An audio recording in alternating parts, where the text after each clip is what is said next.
Welcome back to everyone. कैसे हैं आप सब बढ़िया? सब बढ़िया चल रहा है, पढ़ाई बढ़िया चल रही है। तो आज मैं एक दमदार टॉपिक क्वाड्रेटिक इक्वेशन यानी द्विघात समीकरण के सॉल्यूशन के साथ यहाँ पे हैं। आज का लेक्चर आपको क्वाड्रेटिक इक्वेशन को सॉल्व करने का एक ऐसा जादू देने वाला है कि आपको किसी भी प्रकार का डर जीवन में नहीं रह जाएगा। बट क्वाड्रेटिक इक्वेशन का सॉल्यूशन क्यों करते हैं, क्या कारण है, सॉल्यूशन होता क्या है? तो बच्चों मैं एग्जांपल बताता हूं। आप जब क्रिकेट मैच देखते होंगे तो क्रिकेट में जब बल्लेबाज अपने बैट से बॉल को हिट करता है और बॉल बाउंड्री लाइन के बाहर चली जाती है, तो बॉल क्या करती है कि जहां से वो चलना शुरू करती है और जो लास्ट में जहां जाती है उसके बीच में एक आर्क बनाती है। राइट, उस आर्क या उस पाथ को हम लोग बोलते हैं बच्चों क्या? पैराबोलिक शेप होता है वो। और जी हां, उसी पाथ के एग्जैक्ट कितना हाइट में जाएगा, है ना, कितनी लंबाई तक जाएगी, ये सब कुछ पता करते हैं बच्चों। और वो बताता है क्या? इसका सॉल्यूशन। रियल लाइफ में भी बच्चों, प्रॉफिट लॉस हो या फिर आप इंजीनियरिंग के सेक्टर में हो या आप भौतिकी फिजिक्स पढ़ रहे हो, हर एक जगह पे इसका डायरेक्ट प्रयोग होता है। तो चलिए बिना देरी किए हुए आज का इस लेक्चर को हम लोग स्टार्ट करते हैं।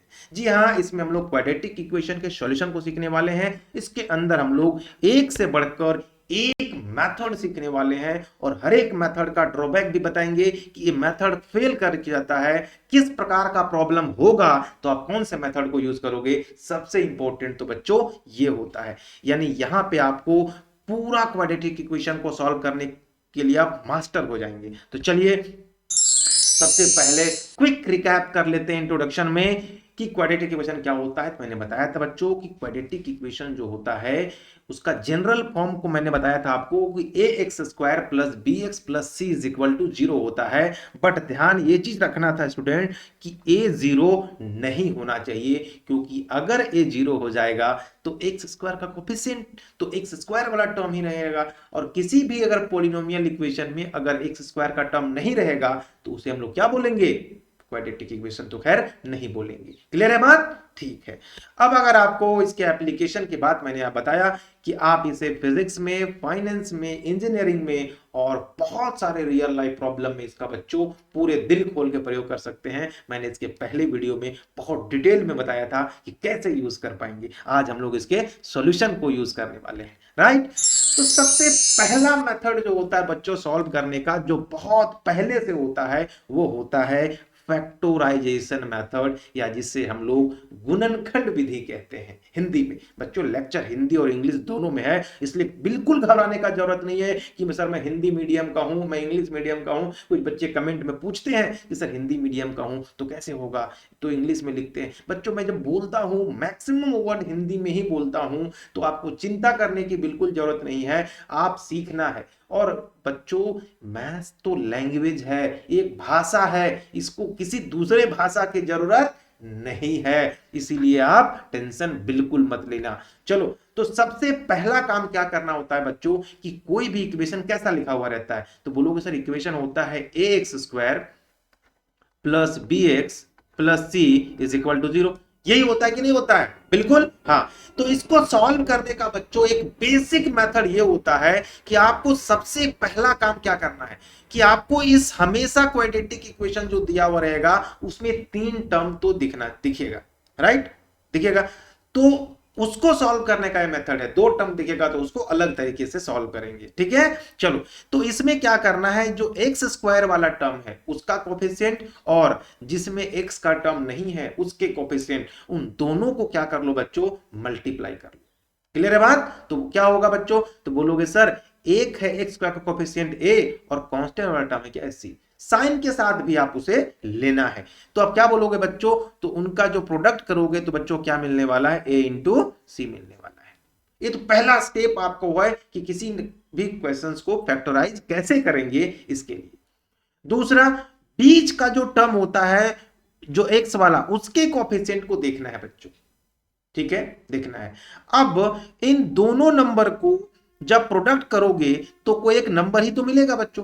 अब इस नंबर को दो नंबर के गुना में तोड़ना है, दो नंबर के गुना में तोड़ना है, ताकि क्या हो पाए? इस तरीके से कि इन दोनों को जोड़ने के बाद बी आ जाए। क्या आ जाए, बी आ जाए। ठीक है, तो वो कैसे आएगा आगे हम लोग अभी देखेंगे। वही लिख रहा है कि split the middle term, split the middle term and factorise. उसको क्या करना है, तोड़ना है मिडिल टर्म को दो तरीके में, और उसको क्या कर देना है बच्चों, फैक्टोराइज कर देना है। बिल्कुल घबराना मत, भागेगा कोई नहीं बच्चा यहां से, अभी पहले सुनेगा आगे देखेगा, पक्का समझ में आने वाला है, उसके बाद आपको फैक्टर सॉल्व करना है। एग्जाम्पल है ना, एग्जाम्पल के बिना कहां बाबू।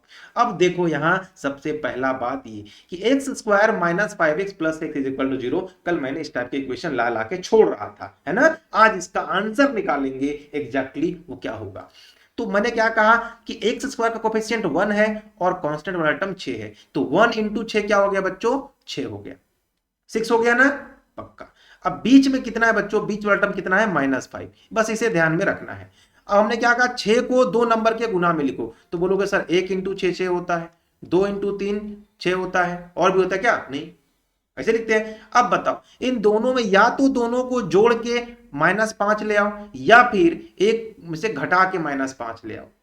ठीक है, तो अब देखोगे यहां से देख सकते हो कि सर अगर यहां हम लोग बात करेंगे ना कि 2 और 3 5 होता है, लेकिन यहां -5 है, तो क्या कर दो, -2 और -3 -5 हो जाएगा कि नहीं हो जाएगा, बिल्कुल, बस काम हमारा हो गया है। So x square minus 2x minus 3x plus 6 is equal to 0। अब आपके मन में तो ये बात आ गया होगा ना, अगर आप फर्स्ट टाइम सॉल्व कर रहे होंगे तो, कि सर 5x लिखा हुआ था, इसको 4x और x क्यों नहीं लिख दिए हैं, हो जाता ना 5, या 7x माइनस x 2x क्यों नहीं लिख दिए, 5x हो जाता, नहीं, ये पहले उसको जो मल्टीप्लाई करने बताया था, इस फैक्टर में से ही आपको एक चुनना पड़ेगा, समझ रहे हो, बिल्कुल हाँ।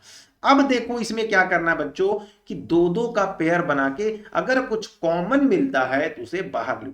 तो एक्स स्क्वायर और 2x में देखोगे यहां 2x होता है, यहां 1x है, तो एक x अगर कॉमन निकाल दोगे बच्चों तो x -2 बचेगा। और इन दोनों टर्म में देखो कि -3 को अगर कॉमन निकालोगे बच्चों तो x -2 बचेगा। बचेगा कि नहीं बचेगा बताओ, बोलोगे सर बिल्कुल बचेगा। अब देखो इन दोनों टर्म में देखो कि x -2 और यहां पे भी x -2 है, तो अब x -2 को बच्चों कॉमन निकाल लो, तो यहां से क्या बचने वाला है, जब x -2 निकलेगा तो यहां तो सिर्फ x बचेगा और यहां बचेगा -3 और इज इक्वल टू 0। देखो अब ये हो गया क्वेश्चन बच्चों फैक्टराइज। ठीक है, अब क्या होता है देखो, एक इंपॉर्टेंट चीज आज सीख लो जो मैं सिखाने वाला हूं बच्चों। अगर एक दो नंबर मान ले लो, है ना, कोई दो नंबर मान लो, एक नंबर है x और दूसरा नंबर है y, नहीं पता ना, नहीं पता होता है उसी को तो अननोन कहते हैं, और उसके लिए हम लोग वेरिएबल यूज कर लेते हैं, है ना। ठीक है, तो आप इसका अगर 0 आ गया, मान लो इन दोनों को गुना करके क्या मिल गया, 0 मिल गया, तो अब मुझे बताओ ये 0 कब होगा, या तो बच्चों x 0 हो जाएगा तो भी ये x इंटू वाई कुछ भी होगा तो भी 0 हो जाएगा, या y 0 हो जाएगा, x कुछ भी होगा तो भी 0 हो जाएगा। यानी अगर दो नंबर को गुना करने के बाद 0 आता है तो या तो x बराबर 0 होता है या y बराबर 0 होता है। ये बात बहुत इंपॉर्टेंट है यहां। तो अब यहां देखो, यहां ध्यान से देखो, इसे अगर एक नंबर मान लो, ये भी तो एक नंबर ही है भाई, x -2, x कोई अननोन है, उसमें से 2 माइनस करेंगे वी गॉट अ नंबर, एक नंबर ही तो मिलने वाला है। तो इसका मतलब इन दोनों का प्रोडक्ट 0 है बच्चों, तो इसका मतलब ये हुआ कि x -2 इज इक्वल टू या तो 0 होगा, या x -3 इज इक्वल टू बच्चों क्या होने वाला है, 0। तो यहां से क्या मिलेगा बच्चों, 2 को उधर ले जाएंगे तो 0 + 2 यानी x इज इक्वल टू 2, या x इज इक्वल टू इधर जाएगा तो 3। तो यही हमारा क्या मिला बच्चों, आंसर मिला। ये तो बेसिक फैक्टराइजेशन है बच्चों, ये तो आप क्लास 4 में 5 में तो सीखना शुरू कर ही देते हैं हम लोग ना, 4 5 में वहां से तो सीखी शुरू कर देते हैं, है ना, 4 5 में शुरू कर देते हैं, बिल्कुल। तो यही चीज था बच्चों, मैंने स्टेप्स बता दिया कि पहले आपको क्या करना है, जो बीच में -5 है उसको क्या करना है आपको, और जो 1 और 6 का जो मल्टीप्लीकेशन हुआ, इन दोनों को करने के बाद आपको आंसर, और दूसरे में फैक्टराइज करना है, और लास्ट में उसको आपको आंसर। चलो अब बहुत सारे क्वेश्चंस मैंने यहां रखे हैं, फटाफट करते हैं। तो सबसे पहला क्वेश्चन हम सॉल्व करके आपको बताने वाले, पहला क्या कहता है, x² -7x + 10 is equal to 0। अब सेम काम, देखो यहाँ एक्स स्क्वायर का कोफिशिएंट है 1 और यहाँ है 10, तो 1 इंटू 10 कितना होता है बच्चों 10। 10 को अगर फैक्टराइज करोगे तो 1 इंटू 10 10 होगा बच्चों, 2 इंटू 5 10 होगा। और भी कोई है नहीं, इसी में देख लेते हैं ना। अब बताओ 10 और 1 जोड़ेंगे तो क्या -7 आएगा, बोलोगे सर नहीं आएगा। 5 और 2 जोड़ोगे तो -7 आएगा, हाँ आएगा। तो हो गया काम, दोनों में माइनस लगा देंगे, ठीक है।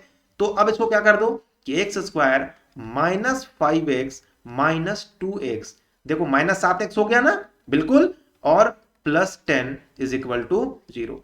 अब यहां से कुछ कॉमन निकाल लो बच्चों, क्या, तो x कॉमन निकलेगा, तो x -5 बचेगा बच्चों, और यहां से अगर -2 कॉमन निकालोगे तो x -5 एंड इक्वल टू 0। अब दोनों में देखो एक टर्म यहां है और एक टर्म यहां है, दोनों में x -5 जो है बच्चों कॉमन है। सो x -5 को अगर कॉमन निकालोगे बच्चों तो यहाँ पे मिलने वाला है x और यहाँ पे मिलने वाला है -2 इज इक्वल टू 0। सेम आ गया कि दो नंबर का प्रोडक्ट अगर 0 होता है बच्चों तो इधर वन, फर्स्ट वन इज 0 और सेकेंड वन इज 0, राइट। तो यहां से आप क्या कर सकते हो कि x -5 इज इक्वल टू 0 और x -2 इज इक्वल टू 0। सो यहां से आंसर मिलने वाला है x इज इक्वल टू 5 और x is equal to 2। Clear है। अब अगर दूसरे क्वेश्चंस को सॉल्व करने बोलोगे बच्चों तो दूसरा क्वेश्चन भी कर देता हूं। X square -11x plus 28 is equal to 0, ठीक है। अब जरा इसका आंसर जल्दी से बताओ क्या होने वाला है। तो बोलोगे सर यहाँ 28 है और यहाँ 1 है, तो 28 इंटू 1 क्या होता है 28 होता है, ठीक है। 20 क्या होता है बच्चों, कहां चला गया ये, हाँ 28 होता है। 28 का फैक्टर करो तो 1 इंटू 28 होता है, 2 इंटू 14, 3 इंटू नहीं 4 इंटू 7, 4 इंटू 7 28 होता है। 5 6 नहीं, इतना ही फैक्टर होगा। अब इनमें से बताओ किन दोनों को जोड़ के या घटा के आपको क्या मिलना चाहिए, -11 मिलना चाहिए। बताओ क्या 28 और 1 को किसी भी तरीके से जोड़ घटा के 11 बना सकते हो, नहीं। तो ये वाला ऑप्शन तो हमारा चलेगा ही नहीं। 2 इंटू 14, तो जोड़ोगे दोनों के बच्चों तो 16 हो जाएगा, घटाओगे तो कितना हो जाएगा 12 हो जाएगा, तो मुझे चाहिए 11, नहीं होगा। 4 इंटू 7, 7 4 11, हाँ हो गया जोड़ के, बट दोनों को माइनस में जोड़ना पड़ेगा। तो क्या लिखोगे 4x -7x plus 28 is equal to 0। अब देख लो दो दो टर्म मिल गए, अब 4 टर्म मिल गया, इजीली क्या कर सकते हैं, इसे लीनियर फैक्टर में कन्वर्ट करेंगे। हमारा काम ही होता है लीनियर फैक्टर, लीनियर गुणनखंड में इसको कन्वर्ट कर डालना। चलो कर डालो, यहां से x कॉमन निकाल दो बच्चों, क्या मिलेगा x -4, और यहां से -7 निकालोगे तो भी x -4 मिलने वाला है 0। सेम चीज है, देखो दोनों में x -4 बच्चों कॉमन है, तो क्या मिल गया x -7 इज इक्वल टू 0। सो यहां से बच्चों x -4 या तो एक 0 होने वाला है या फिर x -7 0 होने वाला है। तो x इज इक्वल टू बच्चों 4 मिलेगा और x इज इक्वल टू बच्चों 7 मिलेगा। तो ये दोनों आंसर हमारे आ रहे हैं, आ रहे कि नहीं। अच्छा एक बात बताओ, हर जब क्वेश्चन सॉल्व कर रहे तो दो दो आंसर ही नहीं मिल रहा है, देखो ध्यान से, हाँ क्यों क्यों मिल रहा है बताओ जल्दी से। ऐसा इसलिए हो रहा है स्टूडेंट्स क्योंकि क्वाड्रेटिक इक्वेशन को जब सॉल्व करते हैं तो 2 डिग्री का होता है, यानी इसका घातांक 2 होता है। और मैंने बताया था कि किसी भी इक्वेशन का घातांक अगर 2 होगा तो उसका 2 आंसर होगा, चाहे वो रियल हो या रियल नहीं हो। तो इसलिए देखो हर बार 2 आंसर मिल रहा है। क्या बच्चों तीसरा क्वेश्चन सॉल्व कर पाओगे। तीसरा क्वेश्चन आपको मैं छोड़ दूं, कैसे करोगे, तो -24 है तो -24 लिख लो। तो इसको लिख सकते हो sir 1 into 24, 2 into 12, 3 into 8, 4 into 6, ये हो रहा है। तो इतने अब इससे तो कभी भी +5 आना नहीं है, +5 आएगा क्या, नहीं आएगा। तो 12 और 5 से भी तो कभी +5 नहीं आएगा।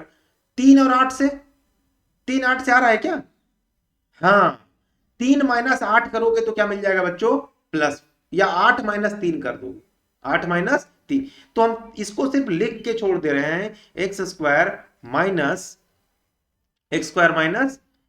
नहीं +8x -3x और -24 इज इक्वल टू 0। अब इनमें से देखो x कॉमन है, इसमें से -3 कॉमन है। सेम तरीके से बच्चों सॉल्व करोगे। और फोर्थ नंबर को अगर हम बात करें तो बच्चों 2 इंटू 2 -4 हो गया ना बच्चों, -4। तो -4 को क्या करोगे 4 इंटू 1 4, तो उसी से तो काम चल रहा है ना। तो क्या लिखोगे इसे 2x² यानी 1 इंटू 4 से ही हो रहा है, 4 में से घटाएंगे तो 3 आ जाएगा, हो जाएगा ना। तो 2x² minus 4x plus x minus 2 is equal to 0। अब देख लो यहां से कॉमन आराम से हो जाएगा। क्या कोई दिक्कत आया बच्चों, बताओ, कोई भी प्रॉब्लम है? नहीं ना? जल्दी से कमेंट बॉक्स में बताओ, क्या कोई प्रॉब्लम आपको लग रहा है? नहीं ना? बिल्कुल मजा आ रहा है ना? अब देखो कि यहां तो बड़ा आसानी से कर ली, अब एक हम फंसाते हैं आपको, ये अब फंसाते हैं, राइट। चलो अब ये आ गया क्वेश्चन बच्चों, x² minus 3x minus 1 is equal to 0। अब जरा बताओ मुझे, यहां है 1 और यहां पर है -1, यानी आंसर करोगे तो -1। अब -1 को भाई या तो 1 इंटू -1 ही -1 आएगा। क्या इन दोनों को किसी भी तरीके से तुम -3 ला पाओगे? जल्दी बोलो, क्या ला पाओगे? नहीं सर, नहीं ला पाएंगे, क्योंकि हम ऐसा इंटीजर नहीं सोच सकते हैं बहुत आसानी से, और खास करके जिस एज में आप हो वहां तो सोचना थोड़ी सी मुश्किल होना पक्का है, स्वाभाविक है। तो ऐसे केस में क्या करेंगे? तो ऐसा केस में बच्चों हमें क्या करना पड़ेगा, कुछ अलग अप्रोच लगाना पड़ेगा। नहीं, यानी ऐसा तब फैक्टराइजेशन मेथड तभी ज्यादा यूजफुल होता है बच्चों, जब दोनों जो फैक्टर होते हैं जो जब ब्रेक करोगे ना ये, तो इंटीजर में मिल जाना चाहिए। अगर इंटीजर में नहीं मिलेगा तो आंसर नहीं होगा। यानी फैक्टराइजेशन मेथड दाल भात है, नहीं, दाल भात कोई भी खा लेता है नहीं, लेकिन और अगर करेला का सब्जी हो गया, बैगन का सब्जी हो गया, हर कोई नहीं खा पाएगा, क्योंकि उसको कड़वा लगेगा या किसी को अच्छा नहीं लगेगा, उसके लिए बहुत हिम्मत चाहिए ना। चलो अब तो इसका स्टेप है कि अगर कैसे जानोगे कि फैक्टराइज करने का ट्राई करो, अगर इंटीजर फैक्टर एग्जिस्ट नहीं किया तो समझना कि हमें फैक्टराइजेशन मेथड यहां यूज करना हमारे लिए यूजफुल नहीं है। तब दूसरे मेथड की ओर हमें क्या करना होगा, अप्रोच करना होगा। यानी उस जगह पे आपको फैक्टराइजेशन मेथड जो बच्चों फेल कर जाएगा, and we move to completing the square method. हमको कंप्लीटिंग स्क्वायर मेथड में क्या करना पड़ेगा, मूव करना पड़ेगा। अब आइए कंप्लीटिंग द स्क्वायर, पूरा वर्क बना देंगे उसको, उसके बाद उसको सॉल्व करने की विधि जानेंगे। इसमें करना क्या बच्चों, कि जो इक्वेशन आपको दिया हुआ रहता है ना, इक्वेशन कैसे रहता है बताओ, बोलोगे sir ax² plus bx plus c is equal to 0, right. तो यहां से क्या करो कि a को हटा दिया करो पहले से, तो ये क्या हो जाएगा, b बाई ए से डिवाइड कर देंगे तो 0 बाई ए, है ना। तो क्या मिलेगा बच्चों इधर, x² plus b by a into x plus c by a is equal to 0, यही आएगा, आएगा ना, ठीक है। अब इसके बाद क्या करो कि x² plus b by a into x is equal to minus c by a. कभी भी अगर आपको कंप्लीटिंग स्क्वायर से करना है बच्चों, तो पहले उसको इस फॉर्मेट में लिख डालो, है ना। वो जो इक्वेशन दिया हुआ रहेगा उसको ऐसा लिखना है। ऐसा लिखने के बाद बच्चों आपको क्या करना है कि दोनों साइड जो है कुछ सब्ट्रैक्ट करेंगे, ऐड करेंगे, वो बताएंगे क्या करेंगे। वैसे मैंने यहाँ पे जनरल बात पर लिख दिया कि b/2 का स्क्वायर करना है, ठीक है। और फिर आपको वैसे सॉल्व करना है। Let's solve the next example and that example is in front of you। चलो सॉल्व करते हैं पहला क्वेश्चन जो पीछे छोड़ के आए। तो यहां पे हमने क्या बोला बच्चों, सबसे पहला काम क्या करेंगे सर, इसको सॉल्व करने के लिए आप क्या करो कि x² minus 3x is equal to 1, क्योंकि -1 को राइट हैंड साइड ले जाएंगे, आपको बताया था ना। चलो अब क्या बोला मैंने, इसे कंप्लीटिंग स्क्वायर में कन्वर्ट करने का कोशिश करो, है ना, कंप्लीटिंग स्क्वायर में। तो क्या करो यहाँ पे एक वैसे एक आइडेंटिटी होता है बच्चों, एक आइडेंटिटी होता है ना, कि a प्लस बी का पावर अगर 2 करोगे ना तो ये होता है a² plus 2 into a into B और प्लस b²। भाई अभी तो मुझे याद है एक बार मोदी जी को इसके ऊपर ट्रोल कर दिया गया था कि जो a² प्लस बी का होल स्क्वायर जो होता है a² b² ये 2ab एक्स्ट्रा आता है ना। तो भाई जो भी चीजें थी, बट ये 2ab थोड़ा ध्यान में रखना है। तो ये उसी फॉर्मेट में हमको क्या करना है कि ऐसा बनाएंगे LHS को, क्योंकि जैसे ही ऐसा बनेगा ना बच्चों हम इसको ऐसा लिख देंगे। पकड़ रहे हो बात मेरा, हाँ चलो ठीक है, तो बना दो। तो एक a² को हम लोग बोल दिए सर a, माइनस अगर यहाँ प्लस होगा तो प्लस, तो माइनस होगा तो माइनस, तो यहाँ पे सिर्फ हो जाएगा बच्चों माइनस, और कोई चेंजेस नहीं होगा। और अगर आपको गलत लग रहा है, ये थोड़ा कंफ्यूजिंग लग रहा है, तो आप ये भी यहाँ लिख देता हूं कि a माइनस बी है ना, इसका पावर 2 करोगे बच्चों तो a² माइनस 2ab कर देता हूं पहले, और लास्ट में करता हूं b²। ठीक है, ये होता है। ये इसका मैं बच्चों एक लेक्चर में लूंगा, है ना। जो आइडेंटिटीज है ना बच्चों, इनका लेक्चर मैं लूंगा, और आपको ये जो आइडेंटिटी रटना पड़ता है ना, इसको मैं जड़ से समाप्त कर दूंगा, बस इसके बाद वेट करो आप लोग, ठीक है। तो अब इसे क्या करूंगा, माइनस 2a भी होता है तो 2 को यहां रहने दो, 2 a की जगह पे क्या बच्चों x, और ये 3 पहले से था तो इसे 3/2 कर दो, क्योंकि 2 अपने से मल्टीप्लाई किया तो उसे डिवाइड कर दिया, अब देखो कट गया तो अभी भी 3x है, राइट।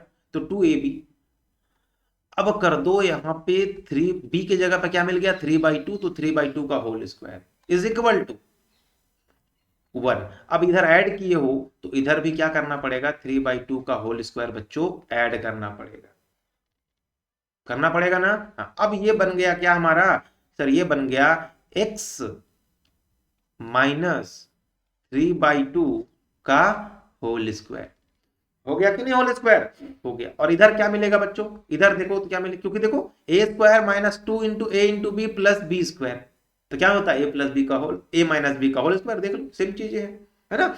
इधर क्या मिल गया, तो 1 प्लस 3/2 को मतलब 9/4, तो क्या हो गया 4 और 9, 9 और इसको ऐड करने आएगा ना फ्रैक्शन को, बाद में सिखाऊंगा अगर कंफ्यूजन है तो, ठीक है। तो 9 4 और प्लस 9 13/4 ये आ गया, यानी मिला क्या आपको x माइनस 3/2 का होल स्क्वायर जो है बच्चों मिल गया 13/4। तो यहां से अगर रूट को, अगर आप इसको स्क्वायर को इधर जाए इधर रूट में कन्वर्ट हो जाता है भाई, ये क्या हो जाएगा इधर प्लस माइनस रूट अंडर 13/4, ये हो जाएगा। क्लियर है, क्लियर है कि नहीं है। हाँ, अब क्या करना है, कुछ नहीं, x is equal to plus minus root under 13/4 और प्लस 3/2, ठीक है। यही बात आपको करना है, यही बात बच्चों मैंने आपको सॉल्व करके पूरा बता भी दिया था। क्लियर है, कोई दिक्कत है बच्चों, कोई दिक्कत नहीं ना, चलो ठीक है। अब दो आंसर यहां पे देखो आपको मिला, एक बार प्लस के साथ यूज करो, एक बार माइनस के साथ यूज करो, कोई फर्क नहीं पड़ता है। चलो अब कुछ क्वेश्चन प्रैक्टिस करते हैं, ठीक है, कुछ क्वेश्चन प्रैक्टिस कर लें, पक्का, चलो ठीक है। तो अब हम लोग बी आइडेंटिफाई एक क्वेश्चन में करूंगा, ठीक है, कि x square plus 6x plus 5 is equal to 0। तो पहला काम क्या बताया था कि sir plus 6x is equal to -5, इसको इधर ले जाओ, ले जाओगे। अब क्या मिलेगा यहां से कि sir x square plus 2 into 3 into x, देखो 2ab, तो b यहां b क्या है 3 है, तो क्या कर दो 3 का स्क्वायर कर दो इधर भी, और इधर -5 है तो 3 का स्क्वायर इधर भी कर दो, दोनों साइड सेम ऐड करने में क्या दिक्कत है। ऐसा तो किया क्योंकि ये कंप्लीट बन गया, स्क्वायर कंप्लीट बन गया, तो क्या मिल गया ये कि सर x प्लस 3 का पावर 2 हो गया। बताया ना कि a प्लस बी का पावर 2 को हम क्या लिख सकते हैं, a square plus 2ab plus b square, या अगर ऐसा है तो ऐसा लिख लो और ऐसा है तो ऐसा लिख लो। तो देखो उसी टाइप का है, सिर्फ a और b की जगह पे, a की जगह पे x है और b की जगह पे क्या हो गया बच्चों 3 हो गया ना। और इधर देखोगे क्या हो जाएगा, 3 का स्क्वायर 9 और 5 घटाएंगे क्या हो जाएगा बच्चों 4। तो यहां से अगर x का बात करोगे तो x प्लस 3 निकालोगे तो इधर √4, और ये कितना होता है बच्चों √4 का मतलब आई थिंक 2 होता है, आई थिंक क्या होता है ये 2। यानी अब यहां से x निकालना क्या हो जाएगा बच्चों, x is equal to plus minus 2 और -3, ये हो गया। तो अगर +2 लोगे -3 और -2 -3, ये दो आंसर होंगे कि नहीं, तो ये भी होगा और एक ये होगा। यहां से करोगे तो -1, यहां से करोगे तो -5, right, this is your answer. तो -1 लगा के देखो, यहां -1 लगाओगे तो -6, ये 1 और 5 0 हो गया ना सेटिस्फाई, सेटिस्फाई भी करना चाहिए क्योंकि मैंने पहले बताया था आपको। उसी तरीके से अगर आप -5 भी लगाओगे बच्चों, यानी x का आंसर आया -1 भी आंसर आएगा और -5 भी आया, किसके लिए, पहला के लिए। अब सेम इसको इसको इसको करना है बच्चों, करोगे, अगर नहीं होगा तो कमेंट बॉक्स बताना, मैं फिर जब प्रैक्टिस सेशन कराऊंगा वहां पे और भी क्वेश्चन प्रैक्टिस कराऊंगा, आज कंसेप्ट है। चलो अब एक स्पेशल केस लेता हूं जहां पे ये मेथड थोड़ा फेल होने लगता है, प्रॉब्लम आना शुरू हो जाता है, जैसे ये क्वेश्चन मैंने आपको दिखाया। तो यहां पे देखो क्या मिलने वाला है कि 2x square minus 4x is equal to -1, यानी यहां पर अगर 2 कॉमन निकाल दो तो क्या मिलेगा, ये x square minus 2x, is equal to -1। अब देख लो यहाँ वैसा फैक्टर मिला क्या, नहीं मिला, थोड़ा फेल हो गया। तो इसीलिए इसकी जगह पे हम लोग क्या करेंगे बच्चों, दूसरा मेथड यूज करेंगे, और ये है क्वाड्रेटिक मेथड। और ये ऐसा मेथड है स्टूडेंट कि कोई क्वेश्चन ले आओ उनको समाप्त कर देगा। नहीं, कोई कोई आदमी ऐसा होता है ना कि उसके पास कोई प्रॉब्लम लेके जाओ उसका आंसर बता देगा, ठीक है। पर वो आदमी तो गलत होता है, लेकिन ये फॉर्मूला बच्चों बिल्कुल सही है। और ये फॉर्मूला जो बच्चों उसी से आता है, और वो फॉर्मूला एक जो वेरिएबल एक्स है उसको निकालने का ये फॉर्मूला है। फॉर्मूला मैं ठीक से लिख देता हूं, minus of b plus minus root under b square minus 4ac divided by 2a। ये होता है बच्चों, ये फॉर्मूला है ना, ये जो यहां लिखा हुआ है ना, इसका मतलब ये है। अब ये आता कैसे है, अगर आप कहो तो मैं फटाक से बता दूं इसको, इसका प्रूफ, ठीक है। तो ये फॉर्मूला है, बट प्रूफ अभी बताऊंगा तो ज्यादा लंबा टाइम लग जाएगा बच्चों, बट मैं इसको प्रूफ कराऊंगा एक बार मैं कराऊंगा इनका प्रूफ, ठीक है। तो इनमें जो एक बात होता है कि ये जो रूट के अंदर जो है ना बच्चों, इस रूट के अंदर जो बी स्क्वायर माइनस 4ac होता है ना, इसको एक नाम देते हैं डी। श्रीधराचार्य फॉर्मूला इसी को कहते हैं, यानी डिस्क्रिमिनांट कहा जाता है। बी स्क्वायर माइनस 4ac को क्या बोलते हैं, डिस्क्रिमिनांट बोलते हैं। तो इस फॉर्मूले को और अगर सिंपल से अगर बनाना चाहते होगे तो x इज इक्वल टू हो जाएगा minus b plus minus root under D, क्योंकि इसको ही तो बोलते हैं, सॉरी इसको ये गलत होकर दिया क्या मैंने, ये रूट यहाँ पे नहीं होना है बच्चों, ये रूट नहीं, बी स्क्वायर माइनस 4ac होना है, सॉरी मैंने गलती कर दिया है ना। हाँ, तो ये root under D upon 2a, ये होता है बच्चों x, ऐसे निकलेगा। क्लियर है। चलो अब यहाँ पे रूट जो होंगे वो कैसे होंगे, या वास्तविक होंगे, रियल होंगे, इमेजिनरी होंगे, इक्वल होंगे, कब होंगे, है ना। इसके लिए 3 कंडीशन आप ध्यान में रख लेना बच्चों। पहला कि अगर d जो है ना इक्वल टू 0 आ गया, d क्या हो गया, इक्वल टू 0, तो दोनों रूट समान होंगे, इक्वल रूट्स होने वाले हैं, इक्वल रूट्स होने वाले हैं। अगर d पॉजिटिव हो गया, ठीक है, 2 डिस्टिंक्ट रूट आने वाले, रियल होंगे ही, रियल तो होगा ही मतलब वास्तविक होगा, और डिस्टिंक्ट होंगे मतलब 2 अलग अलग, 1 2 3 4 1/2 -3/2 ऐसे आएंगे। और अगर d बच्चों लेस देन 0 आ गया ना, नेगेटिव आ गया ना, तो इमेजिनरी रूट बोलते हैं हम, इमेजिनरी रूट्स बोलेंगे, यानी वास्तविक नहीं होगा, और आपकी भाषा में अगर बोले तो रूट एग्जिस्ट ही नहीं करेगा। क्लियर है, यही बात मैंने बच्चों यहाँ पे लिख डाली है। अब कुछ क्वेश्चन प्रैक्टिस करते हैं, ज्यादा यूजफुल हमारे लिए होगा। पहला है कि 2x square minus 4x plus 1।